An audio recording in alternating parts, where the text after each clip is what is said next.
Here are the finalists for the Wilson Insurance Limited Startup Award.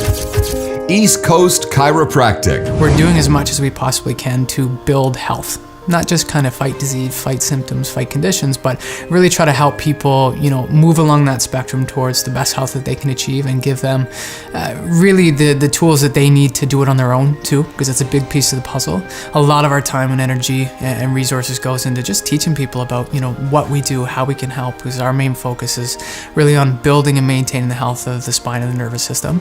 And that's a lot different than what most people think. So the goal ultimately would be to have a major center that essentially has reproducible care across the East Coast. And, of course, efficiency, profitability, all these things are important, but, taking great care of people is always number one. MindSHIFT Clinic. I'm a psychologist, and I've worked with the mind for many, many years.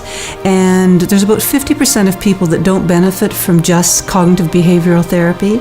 And so I started working with a mind-body technique, which is bioenergetics. That was helping another percentage of people. And then I realized that we had left out the brain in the brain, body, mind trilogy. So I started studying neurofeedback.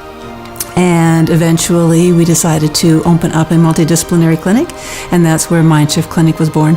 The people are starting to understand the benefit of neurofeedback and biofeedback. So once they find out about us, they're calling and saying, I want a little bit of that too. Total Pave Incorporated. Total Pave allows you to collect standard road condition data using smartphone technology as opposed to these million-dollar vans. And the data is extremely, extremely important because it allows paving engineers to figure out when and where to pave on an annual basis.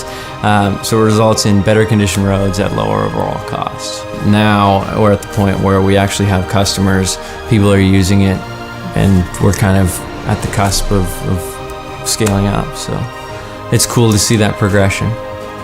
We don't want to just have, a couple municipalities here and there using it. We want this to be used all over the world, and there's no reason why it can't be.